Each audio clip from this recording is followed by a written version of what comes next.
The impact of the coronavirus on our economy is pretty clear. It has been another wild week of ups and downs.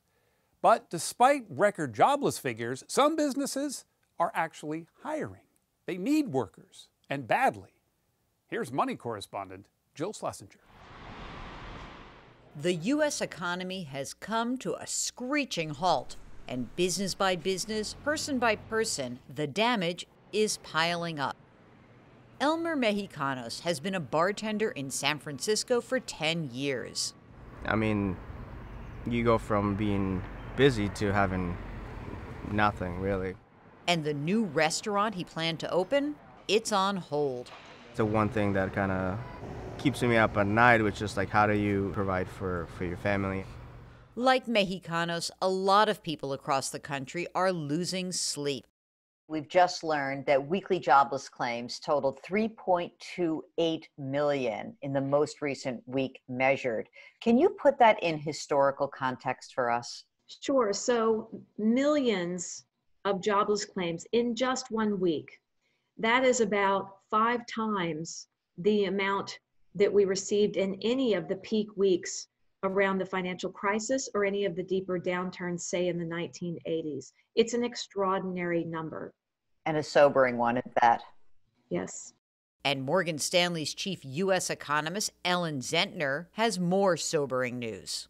You and your associates at Morgan Stanley believe that economic output in the second quarter is going to drop by 30% from a year ago.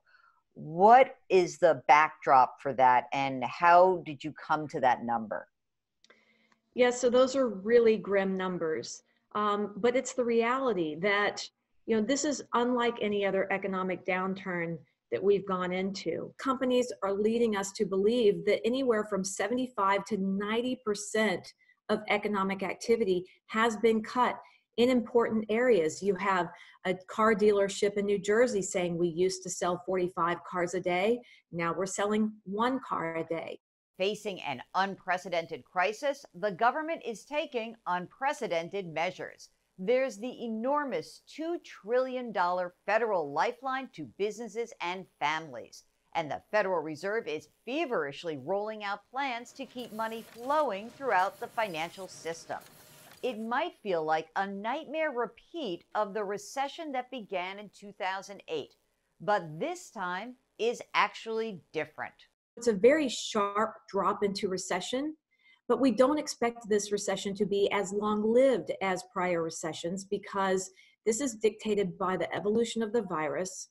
And our biotechnology analysts believe that the peak in cases will come somewhere in late April, and thereafter, as some of these social distancing measures recede, we can start to resume what a normal pace of activity looks like. But even as job losses multiply, some businesses are looking to hire tens of thousands of people, like Dollar General, which has more than 16,000 stores across the country. We continue to see a heightened demand for the essential products that we sell. Everything from basic foods to cleaning supplies, paper products, health items, baby items, diapers. Crystal Gassemi is the spokesperson for Dollar General. Tell us about your plans to hire more. We hear 50,000 new people? Correct. So we're planning to add up to 50,000 new employees by the end of April to help support some of our store, our distribution center, and our private fleet operations. And so while we anticipate some of these jobs being temporary to begin with, we have a pretty strong track record of job growth, and we do see some long-term career opportunities for some of these folks who may be coming on during this time. And as Americans cocoon in their homes, virtual businesses are finding new customers, like OutSchool, which offers online classes to elementary through high school age kids.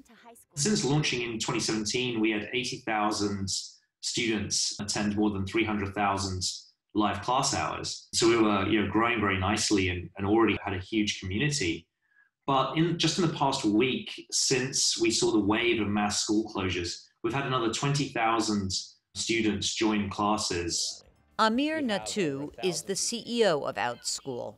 with this increased demand, these 20,000 extra people who are coming onto your platform, you're seeking new teachers to help you out. Can you tell us a little bit about that? Yes, exactly. Our classes are selling out, and we are seeking to onboard another 5,000 in the next 2 weeks. We want to find teachers who maybe have some downtime outside of their school teaching, or former teachers, and people who maybe yoga teachers or music and dance instructors. Economics has been called the dismal science, and times right now are indeed dismal. But Ellen Zentner is not all doom and gloom. It's still going to be a long, slow slog back to the type of labor market we had prior to the coronavirus outbreak, but we will get there. We will get there over time. If you can't see us, hear us on our Sunday morning podcast.